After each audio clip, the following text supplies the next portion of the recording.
Welcome to Da Vinci's Discourse, where the minds of today's most innovative entrepreneurs are unveiled and explored.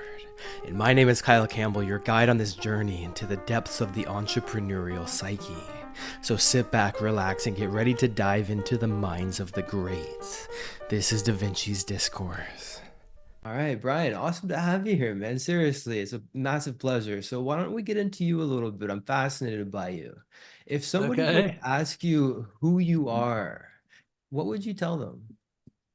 I'm just a regular person. I love it. Yeah, no, nothing special. I just had a great upbringing in Australia, and I became an accountant when I was in my 20s because my father pushed me into something solid and substantial, even though I didn't like it. And I lasted for about 10 years and decided that the day I graduated after 10 years, I quit because I didn't like it at all, So that led me to trying to figure out what I did want to do. And I guess I always wanted to have a business of my own. And so that was the beginning of me starting on the UGG quest. The UGG quest. I love it, man. I gotta Well, I let you didn't know, know it. dude. Every interview I do, I've always got my UGG slippers on. So Oh, great. they make me happy, man. I appreciate That's it. fantastic. Yeah. I didn't know anything that UGG was coming at the time. I was meditating one day and I just thought, all the best trends are coming out of California, like Levi jeans and waterbeds and all the surf brands and stuff. And Yeah. so I just decided, hey, I'm going to go to California and try and find the next big thing and then bring it back to Australia and just do that the rest of my life.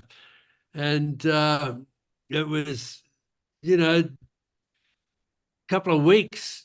I acted really quickly, and a couple of weeks later, I arrived in Santa Monica, Los Angeles, and rented a little house in Santa Monica, and I had a surfboard and my suitcase, and I rented a little Dodge van and a house in Santa Monica, and I just started going up to Malibu every day surfing because, as a kid in Australia, I'd always dreamed of surfing Malibu. I'd seen the magazines for years, and I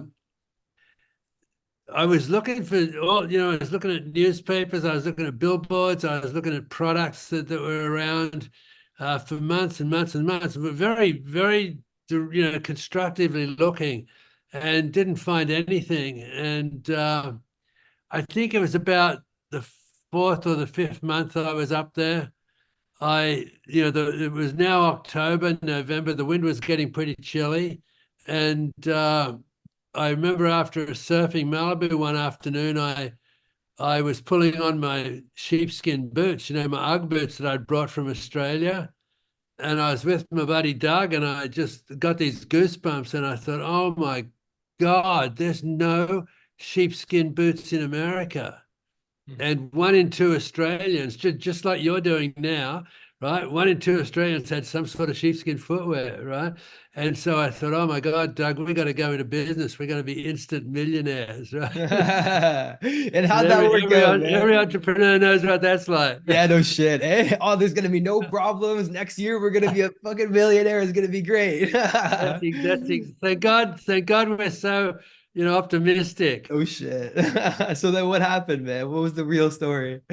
Well, we went back to my little house in Santa Monica and did a bit of research, and we ended up calling a couple of manufacturers, and we ended up settling on one from Albany in Western Australia, and we imported a half a dozen pairs as samples. We sent some money down, and when they arrived, Doug was going to be the salesman, so he went out on the road to all the shoe stores and came back a couple of weeks later, and he had like 150 business cards from every retailer and not a single order. And he said, Brian, they tell us we're crazy trying to sell sheepskin in California. And on the surface, it looks logical, but it's not the truth because Australia's climate's identical to California, right? Yeah. So if it was that big in Australia, Interesting. it was something different here. And so as an entrepreneur, when you hit a wall like that, you have to sort of figure a way around it or, and I started thinking, well, how come all my friends at Malibu think this is a great idea? And it struck me that all the guys from Malibu had been on a surf trip down to Australia. They bought 4 or 5 pairs of Ugg boots back for their buddies. Hmm. And so that's when, in the surf community, it was really well known. So Doug and I switched gears and we started going to the surf shops, all Interesting. the surf retailers. Yeah. And I remember I didn't want to go on the road because Doug was going to be the salesman. I was terrified of selling. But anyway, Doug forced me to go on the road down the coastal stores. And I remember the first time I walked in, you had my little bag of samples. I was so embarrassed, and he says, "Oh man, Ugg boots, they're great. I got a pair myself. What are you going to do with those?" I said, "Well, we're thinking of importing them into America." He goes, "Oh my God, you're going to make a fortune." And this happened all the way down the coast. Every surf shop I went to was, "Yeah, my friends have got them. They're going to be fantastic. And so Doug and I, we got back and met up a week later after we'd done our routes. And we just thought, oh my God, we are really going to be instant millionaires. It never occurred to us, though, that we hadn't asked for any orders, right? Funny how that works, eh? We didn't have any product, so we were just testing it out. Yeah.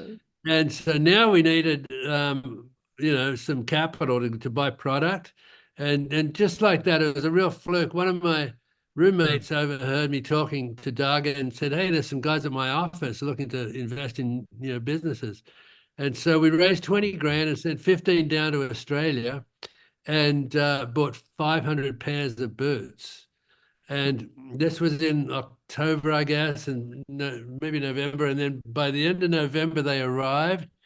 And we set them all up in my third bedroom in my little house in Santa Monica. And we filled up our truck, my van and Doug's car, and we headed back out on the road. Now we had order pads and, all the product. And so I remember going back to that same first surf shop and I walked in with this huge duffel bag and he goes, "Oh, Brian, well done, man." I said, "Well, how many do you want?" And he says, "Oh, well, God, you're going to be fantastically successful." We couldn't sell them in our store because we just sell surfboards and trunks and flip-flops and and this was like a huge downer for me because Yeah, no I shit. It's walked like, out oh, with it's a great no, idea. I love it, but yeah, I can't help you out, man. Sorry. yeah, Somebody and else will, but I'm not gonna be yeah, able to they all do said you should go to the it. shoe stores, right? Yeah, And right. we ended up spending nearly 2 weeks going to every single shop and came back and regrouped at my little house. And we tallied up the orders that we'd got for the whole first year, which was just a month, 28 pairs of Oh. sales. Right. And oh Uh-huh. man, that was such a disappointment because we had Yeah. 500 pairs. Mm. And that sort of put an end to our dreams of being instant millionaires. That So comes, man. Yeah, it's part of it. yes, Yeah. yeah. So Doug went and got another job, and I, you know, just started doing swap meets and street fairs, and but the next January, February, March, while it was still pretty cold, I ended up going to Malibu most days, and I would had my van full of product and my surfboard, and I'd go in 6:30 in the morning and surf till 8:30, and I'd get a coffee, and then I'd come back and I'd just sit in the parking lot with the doors open of the back of the van, and I ended up getting a really good clientele out of that. It was Huh. when you think of it in today's terms, it was like, probably the first pop-up store, right? Right. And I had people coming from all over LA going, "Yeah, I was in Hollywood and I saw somebody. They said there's a guy up in the Malibu parking lot, selling them." So they would make the trip, and so Huh. I ended up selling about $6,000 worth, that next 3 months, Mm. and got a summer job, and the next year I decided to advertise. So I got a couple of real, models, posed them on the beach down at La Jolla, and perfect hair and clothing, and the boots were like the main part of the ad, and ran the ads, and the sales that next year went to about 10,000. Hmm. which was hugely disappointing. It should have Still not been way massive, man. more. Yeah, right. And so got another summer job, and then this next year I got better looking models, and a more expensive photographer, and posed them on the beach at La Jolla, and the sales went to about 15, nearly $18,000, and I couldn't figure out what I was doing wrong, because the product was good and everybody loved the product, but trying to sell it, nobody understood it. And so that next summer, I was working on a golf course, as a greenskeeper, and I figured out, all the reasons why the business wasn't working. And Americans didn't understand sheepskin, and it was expensive, and just to have one pair of size, if a customer walked in, you had to have from 7s to 12s available because you didn't know what size foot they're going to have, right? So there's a huge inventory requirement Yeah. and lots of other little things. And so I just decided I'm going to quit the business. And so that next fall, October, November, the first storm hits the coast in California, and everybody switches over, like, oh my God, it's winter. Uh-huh. And I got home from the golf course that afternoon, just totally sopping wet from the rain.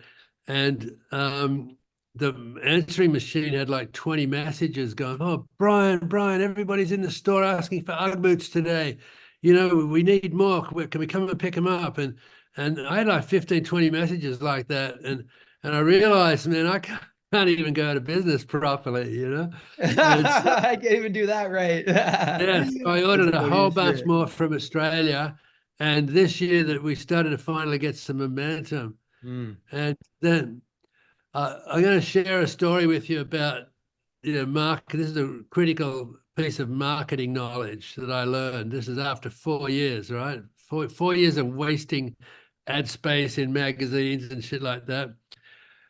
Before I ran ads this year, I went and had a beer with one of my surf shop owners, and I was explaining that I should have been getting much more traction from the ads, and he just said, "Oh, shut up, Brian." And he calls back to these little, 12, 13-year-old grommets in the back of the store and says, "Hey, you guys, what do you think of Ugg boots?" And every single one of them just went, "Oh man, those Uggs, they're so fake. Have you seen those ads? Those models, they can't Mm. surf." Mm. And like Mm. instantly, when I saw it through their eyes, I was embarrassed Right. at the ads that I'd been running. They were so fake and so just horrible, from a surfer's eyes. Yeah, yeah. And so, being an entrepreneur, when you hit a wall, like I said, you got to pivot, figure out a way around it. So I thought, I called up a buddy of mine who was running a junior surf league, and I said, "Do you have any young kids who are going to turn pro soon?" And Mm. he gave me a couple of kids, Mike Parsons and Ted Robinson. And so we just went surfing. We went to Black's Beach in San Diego, La Jolla, and we went to Trestles up in San Clemente. And these are mile-long walks, right? And at the end of the walk, there's fantastic surf, and every little kid I think would know about these surf spots, right? So I just took some photos with my own camera with Mike and Ted walking to the beach and back from the beach, and I ran those ads in October, November, December, and the sales went over $200,000. Why? Because I'd finally figured after 4 years of killing my brand, right, with these horrible, horrible ads, I finally found a formula where I knew every little kid who read Surfer magazine would just die to be in that photograph, Mm. walking to Trestles or Blacks with Mike and Ted. And I finally understood what marketing and advertising is all about, is that you have to create it. You never sell the product. Like the first ads, the boots were like the major part of the Yes. ad. Mm. Yeah. In these shots with Mike and Ted, you could hardly see the boots. They were Interesting. tiny in compared to the whole page, right? So you never sell your actual product. You sell the features and the benefits. And the benefit for all these kids was, oh my God, I'd love to be on that walk. Yeah, And it's the that was identity. a really important lesson I learned. And believe it or not, it was that was 45 years ago, but that was the first type of influencer marketing, right? Yeah, no shit. That's big Absolutely. today, but I was doing it 45 years ago. And so I thought, shit, that worked so great in surfing. Huh. I thought, well, how about snowboarding, and skiing? And the Interesting. snowboarding was just Right. taking off. So I advertised with the youth snowboarders, the young kids, and that worked really good. And then, for a couple of years, I just couldn't figure out how to get back east with the product, And I was in a sporting goods store, and I said, well, what do the kids do for, sport in the winter? And they go, he says, hockey. And I like from Australia, I had no clue what hockey was. You imagine, being in Canada, not knowing what hockey was, Yeah, right? yeah, for And, real. Uh-huh. and when I researched that market, I thought, oh my God, that's bigger than surfing. And so I started getting into the Let's Play Hockey magazine in Minneapolis, which was a kids magazine. Interesting. And it was, Mm. I ran, competitions for Hockey Mum of the Week, and the mums started buying all the boots for the kids. But then she was going, oh my God, I got to sit in that rink for 2 hours. I want a pair for myself, and my Yes. daughter could use them. And Mm. so it's just sort of ballooned from there. So that cycle of advertising took about 5 or 6 years to really run its course. And by then I had the formula down, right? How we talked earlier, you have the first idea and I'm going to be an instant millionaire. Yeah. Well, it's just like every entrepreneur is the same. It takes 4 or 5 years to finally, narrow down all the things. And I wrote a book after I sold the company. It's called The Birth of a Brand.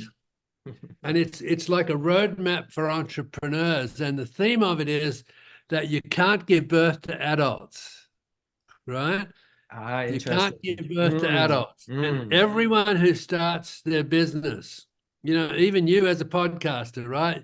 You think, oh my God, I'm going to take it on, I'm going to make a fortune. Oh yeah. And you hit the reality that you have the conception, and then the birth is doing your first podcast, and then it just sort of lies there and it lies there. Yeah. Do you remember that? Yo, no And you shit, think, man. You gotta kind of poke the dead body a little bit yeah, and see what yeah, happens. exactly. And it's like, oh my God, I got to do a second one. I Yeah. wonder if anybody saw the first one, right? And you have to have the faith to keep going. Yes. And Mm. but that infant eventually will start toddling. So you get up to episode 10 and people are writing to you and you're getting great comments and you're getting positive feedback. And that's a really good stage of, like, with other product services, people are telling their friends about you and magazines are writing articles about you, and that's a cool little stage. But if you'll go from that toddling into the youth phase, which is the best, because now you know what you're doing, right? You got consistent, customers, the production is working great, accounting and billing is working, the sales force is working, and you can run a 20, $30 million business in that youth phase. But if it Mm. becomes, if it is a really fantastic product or service, you're going to hit the teenage years when you remember you wanted to be at every party on a Saturday night as a Yeah. teenager. Yeah. Yeah. Well, it's the same in business. You want to be in every mass retailer and you want to be in every, magazine and trade show. And it's really, really dangerous because you can lose your business so fast by going too fast quickly. But eventually it becomes a mature company. But so that's the theme of my book. And it's so true. If you looked at every single company on the stock exchange page in the newspaper, every one of those would have started with $1,000, in sales, right? Yeah. It just over Yeah. time they get bigger and bigger and bigger. So that's how I sort of really got started in the business. Amazing, man. It's such a cool story, brother. Holy shit. And then look what happened. You started, I'm gonna be a millionaire next year. No interest, very little interest. Like, you sold 26 boots the first year or something like that. And then 4 years later, so a lot of people give up the first, second year. You took Yeah. you 4 years to get any real traction whatsoever. And the lesson that you learned to make that final pivot was to not focus on the product itself, but what I got from the story was to focus on the experience of the product, the identity of stepping into this boot, literally in this case, and having this new character of I'm gonna be like this individual who I want to aspire to be like the surfer, Yeah. the up and coming surfer who was the best on the beach, or the same with the hockey players and etc. Yeah. It's You're giving just them an identity to step into. Hey, I hope you're enjoying the podcast, and I want to let you know that I've got a free book that you can get if you want to tap into more of these resources, and you can get that for free at kylesbook.com. Back to the podcast. That's right. It's like figuring out who the peer group leaders were Right. and priming them, which is exactly the same as influencer marketing today, Yeah. Yeah. And I just happened to do it. I just didn't know I was doing it, right? But the other part is trying to figure out exactly what it is with your product. When it's going slow or not working, is trying to figure out why. And the like in Australia, when you're born, you have sheepskin knowledge, right? You know that you cannot rip a sheepskin. It is so strong. You cannot rip a sheepskin. Nobody knows that when you wear Ugg boots when they're wet, they retain their heat. They still insulate, right? Yeah. But when they're dry and it's 80 degrees out, you don't sweat because they breathe and they actually keep your foot at foot temperature. And if there's mud and slush, which was a huge, barrier to people wanting to buy Uggs. Oh, we have mud and we have slush. We live in a ski area, we have salt on the roads. That'll never, and it'll never work, And so you get all of these Americans that ignorant of the properties of sheepskin, The right? objections. And Yeah. I'm so aware of it, I don't even think that there's a barrier there, right? I don't even understand what it is. And what happened to change that? It was after about 4 or 5 years.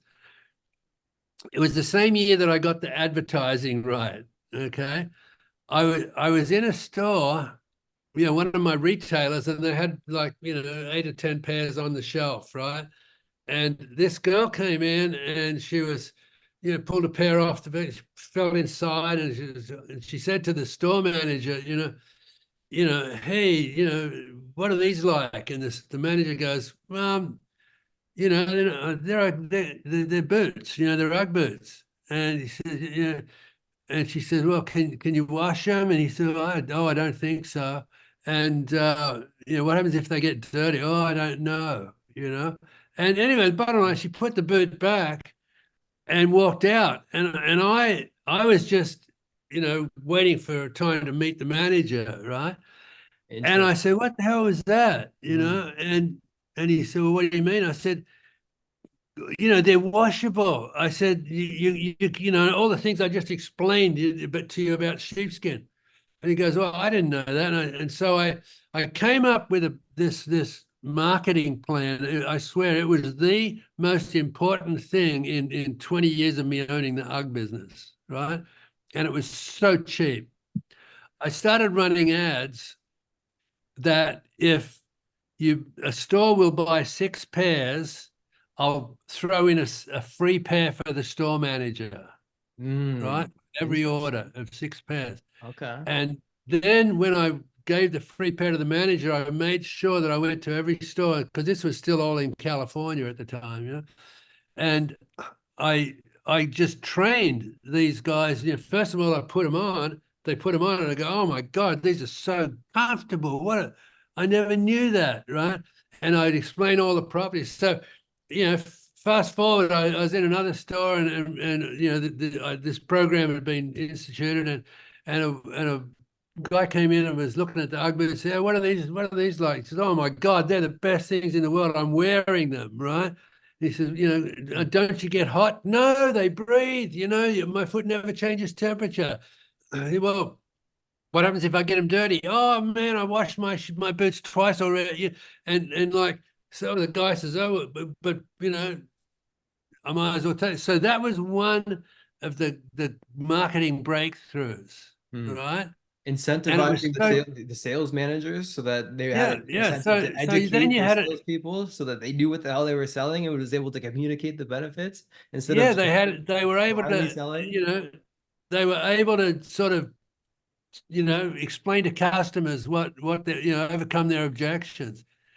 The other thing that happened around about the same time, I was at a ski show in Las Vegas, and for 5 days we'd hardly had anybody come into the booth. We'd hardly sold anything, and again, because people coming by didn't understand what they were, and they were from ski areas. Man, they're not going to sell anything that gets mud or slush, you know. So it was like the fifth day, and this woman came by, and I knew she owned like 15 ski shops in New England, in the New England area.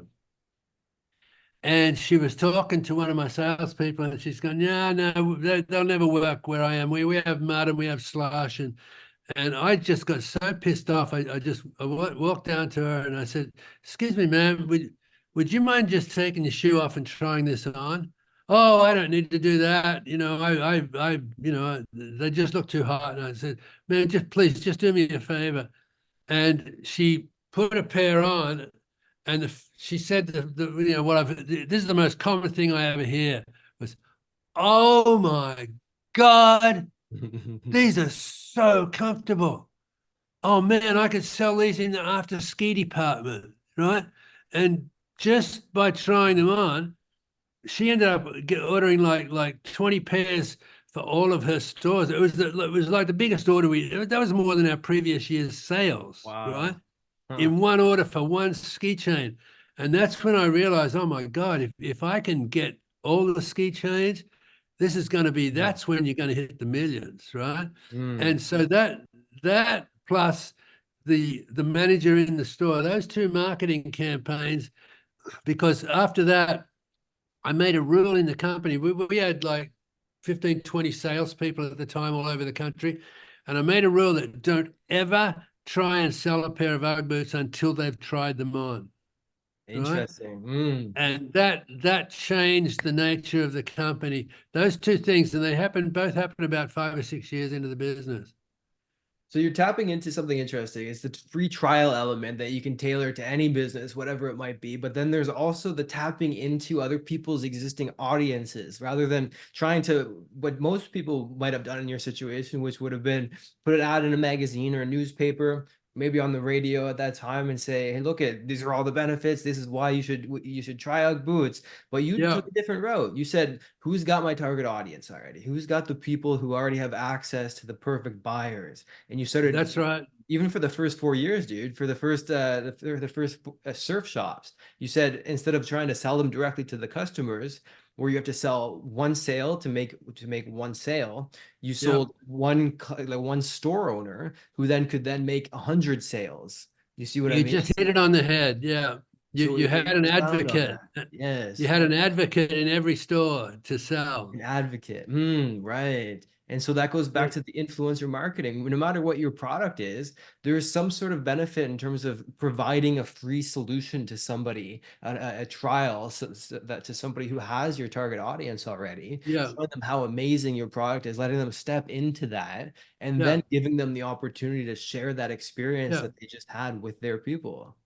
Yeah. So in today's sort of world, with the computers and stuff, you might have a gaming software, that Yep. that is really cool, but you give it out to somebody and they don't get it, Mm. they're not going to play it very long. But if you can have a couple of advocates who are really, really into the game and they know the nuances and the intricacies of all the gaming, and then they get enthusiastic, and then other people are going to see that and go, "Oh shit, what do they got?" And that's so you need those advocates up front to Right. break down this, because people don't like change. They love to do what they do, and they don't bring me anything new, right? That's 90% of the market. Right. 10%, 90%, 10% 10% will is the go, oh shit, it's entrepreneurials. new. Let me into it, you know. Right, but this is But the problem, man, because entrepreneurs are in that 10%. So we tend to project that loving of newness onto the clients and then they're like, I just want more of the same, man. So we don't, that's there's kind right. of a grinding of the gears there, no matter what the business is. So you got to get That's over that, exactly right. not Yeah. project your own preferences onto the customer. So Yeah. what are some lessons that we can extract out of the story that you just told? Because it's fascinating. What can we like for any business that we're selling online? First of all, it's tapping into the existing audience pools instead of trying to create our own from scratch, Right. leveraging free trials, letting them step into the metaphorical boots and say, hey, look at this is how amazing it is. You'll never be able to walk in a normal or like a pair of Walmart boots again after you feel the Yeah. wool and the sheepskin. Yeah. It's like there's a whole different experience. So these are a Yeah. couple of things that we can take to any business. Would you like to expand on that or give us some Yeah. other ways It, that it, we and can it, take your lessons into the modern commerce? yeah.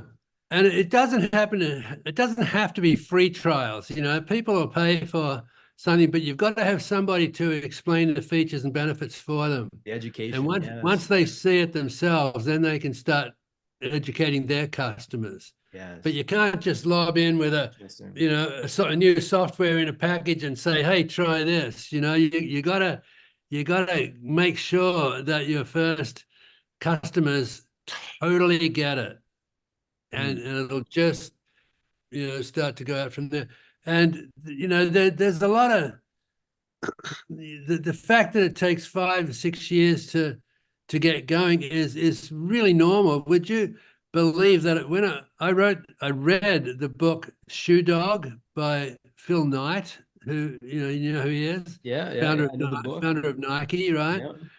And just like my book, I list it's a roadmap from the day I started and thought of UGG all the way through to when I sold it. That's 19 years, right? And I list the sales for every year.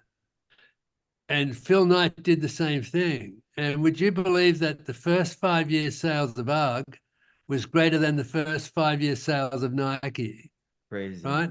Speaks So to it doesn't matter consistency. what the company or product is, especially if it's a product-based business, you're going to go through that infancy where you just lie there. I mean, when you read how bad Nike was in the first 4 or 5 years, I felt actually good because With even the my progress that was disasters, dismal that you didn't like at the time, yeah, right? my disasters weren't as bad as theirs, No So shit, dude. And you see that pattern over and over again with yeah, Coca-Cola selling like 20 cans their first year. It is that's right. this inherent persistence that needs to be taking place within. Otherwise, you're not going to be able to. And that's the major separator between somebody who's able to really create something like you Yeah, created and somebody yeah, that is always hopping from shiny object to shiny object. How did you get yeah. past those And in moments my when you wanted to shift, man? Because over those first 4 or 5 years, there was a lot of times where you were like, fuck, this oh, isn't gonna work, I could man. have given up so many times. Yeah. Right. So how'd you The persist?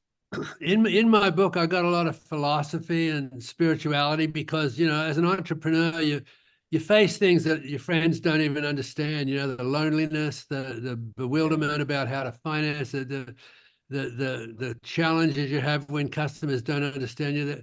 And Mm. this my favorite piece of philosophy in the book is for everyone starting a business is that the quickest way for a tadpole to become a frog is live every day happily as a tadpole, Interesting. Mm. right? Not to be And focusing on I'm gonna be a frog one day, because yeah, that creates some forget about disharmony. the frog. Just do Mm.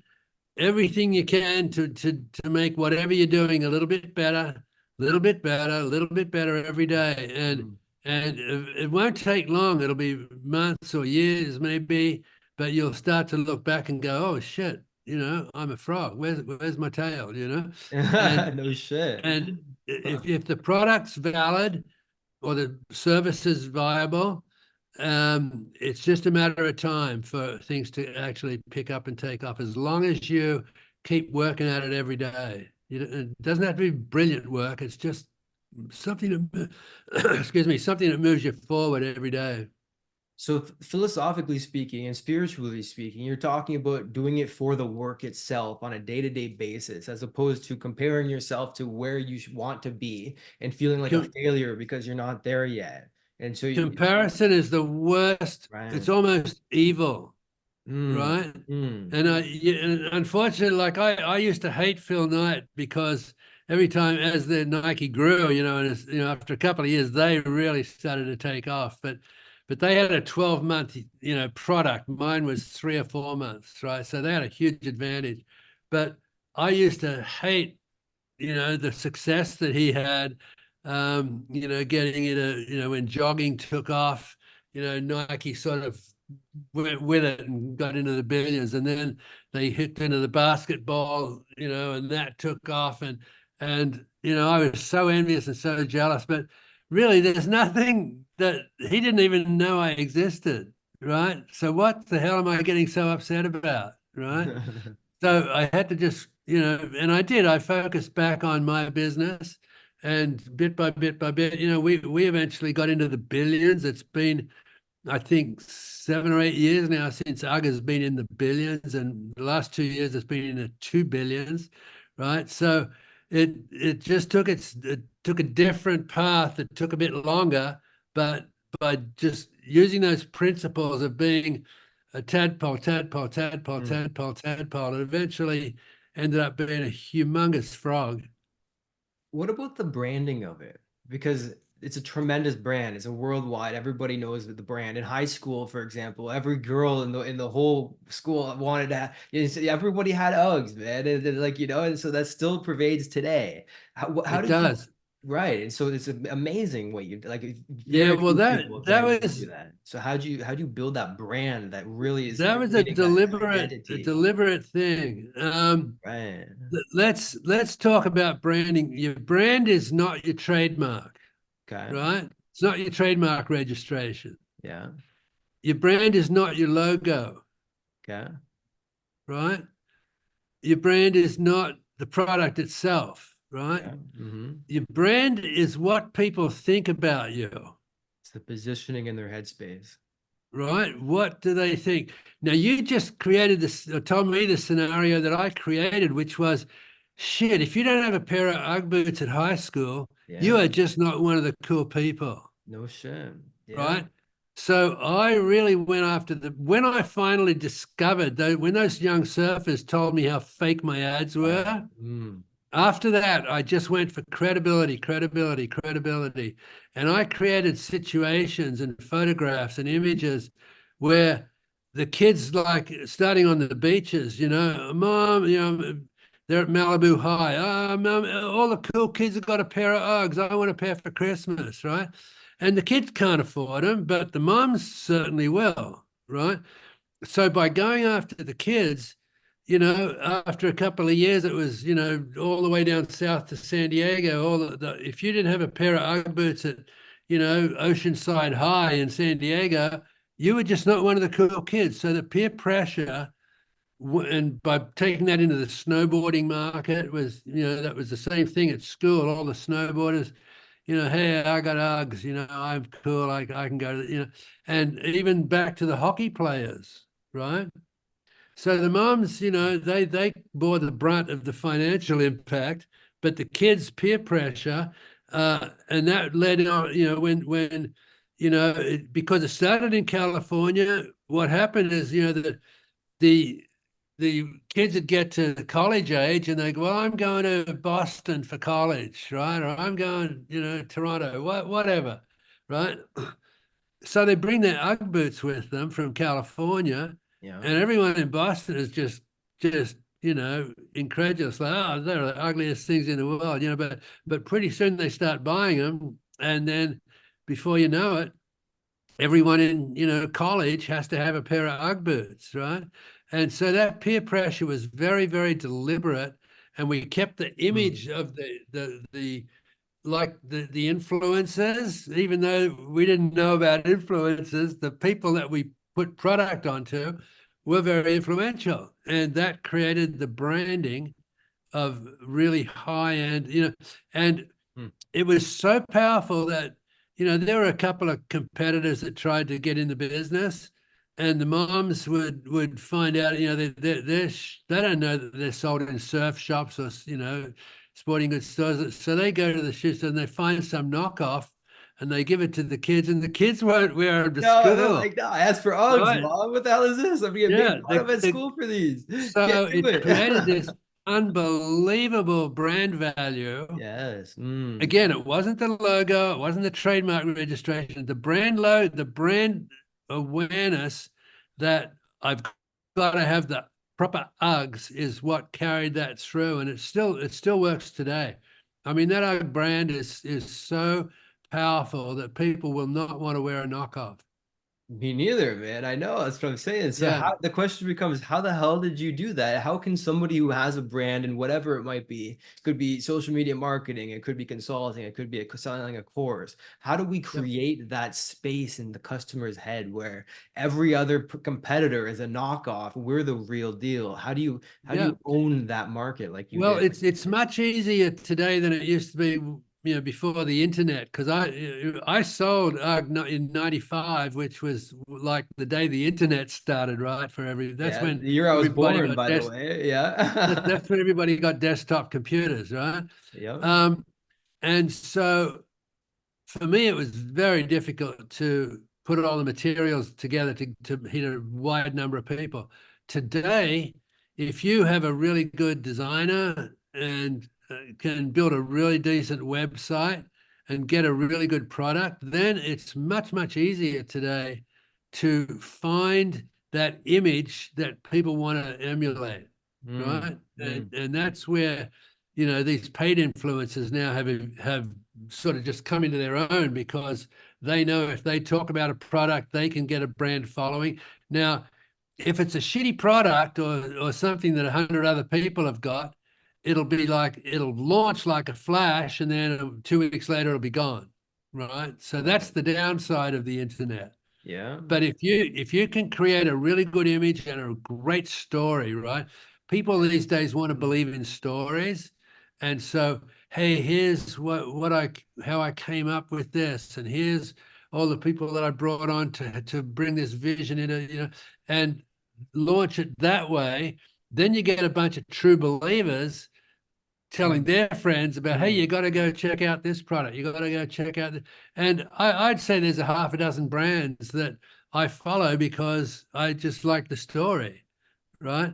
But getting the story to be consistent and have legs. And the other main part is when you ship the product to them, it has to live up to what you're pitching, Yes. right? Yeah. If you pitch the best thing in the world and it doesn't work, you'll you know, you don't have spectacular failures anymore. You just disappear. So it comes down to the product quality, of course, the experience that somebody has when they experience the That's product, right. right? So And even if with they Steve if Jobs they with have a the great, iPhone, it was like the packaging was all important because that it was the was experience brilliant. that somebody had. So the immediate Yeah, association, this is my association with Uggs, for example. As soon as I put these fucking slippers on, man, it was like, oh, this is like clouds on my feet. So I had the mhm, immediate association of amazing with this new product. So I had no right, option other than to continue wearing it. Otherwise, I would revert back to the unoptimized previous version of who I was. right. And like, it sounds melodramatic. We're talking about a pair of slippers here, but we can take this to any product, and really what we're talking about is stepping into letting your customers step into an identity where if they were to go back to not having a product, would be a reversion. You'd go backwards without in a negative way that you can't go. It's like That's a really good way of putting going it. back to Yeah. a flip phone when you've got an iPhone. So Yep. and now you've got me for life, man. Like I can't go to Walmart and buy a pair of fucking of That, like regular wool slippers or whatever. It's yeah. like it doesn't work. Same thing happens with other brands like Lululemon. I can't go buy a regular pair of jeans because I like the feeling. It's all about the way That's it makes you feel, which I think that's is one of the that's one brand. of the half a dozen brands that I would say that about. That they've done a brilliant job, and they back it up with fantastic product. And fantastic service too. So Yeah. yeah, Yeah. man. Amazing. Yeah. Dude, so we got a rocket here. I had a fascinating conversation with you. You're such a cool man, dude. Seriously. Thank you. What else do you have to add before we kick this off here? Well, just that entrepreneurs, I spend my life now traveling around talking to entrepreneurial groups and business groups, and every one of them has faced or is facing the same issues, right? And so I go on stage and I talk about all the different phases of growing a business, and a lot of the philosophy that's in my book, and I'll hold it up again in case people want to see that. It's the birth of a brand, and there's so many little points. Like one of the pieces of philosophy is that nearly always your most disappointing disappointments will become your greatest blessings, Mm. right? Mm. And when I talk about this from the stage, I ask people, hey, put your hand up if in the last 6 months something happened in your business or your personal life where at the time when it happened, you just were devastated and thought this is the worst thing in the world. But now you look back and think, thank God that happened because look where I'm at now, right? I would say 80 to 90% of people put their hands up. So Me it's included. just so true Yeah. that when something bad or disastrous happens, um, it's usually a good thing because you've hit a wall that's not going to work, Mm. right? So you Mm. have to figure out that, like, you see me do this all the time. You've got to figure a way past the problems, and if you stop being a victim, like, oh, poor me, why did this happen to me? Life's unfair. This business is never going to work. Right? If you can avoid that and just, what I do now, I say, shit, that's good. It's good that screwed up. Now, what's good about it? Right? Mm. Mm. So Great you switch question. it from a Wow. negative to a positive. I've learned that's the fastest way to get moving again. And always it'll be better than what you had before. Even if, one of your partners takes half the business or all the business and runs away with it, that's good because they did it now, not when it's worth $100 million, right? And you Interesting. get back into Mm. building up what you did, and then you'll a year down the line, you look where he is. He didn't have the skill or the true understanding. It's floundering, and you're now much stronger with your own deal going forward. So there's just a simple Mm. example Mm. of things that can be absolutely disastrous one day, and a year later, the best thing that ever happened. It answers the persistence question, man. The way I look at it is just zooming out. It's difficult. It's hard as all hell when you're in the moment, you're in the grip of it. But if Yeah, you can zoom out and say, okay, so if this is what's happening now, what are some things that could positively come out of it 6 months from now? Take that detached viewpoint of the situation, and it'll allow you to move forward without the grip of the emotions negatively that would hold most people back who don't practice that right, exercise. Yeah, man. right. Deep stuff, dude. You're talking about the yin and yang, the other side of the coin, being able to Yeah, I put mean that that's being what one life way. is. Yeah, it really is. No shit, dude. Business is just something to keep you busy in the meantime. Life is about getting out and loving people, loving your friends, loving your family, doing all that sort of shit. And business is just a tool to give you the money to do it. So I just hope everybody keeps that in perspective.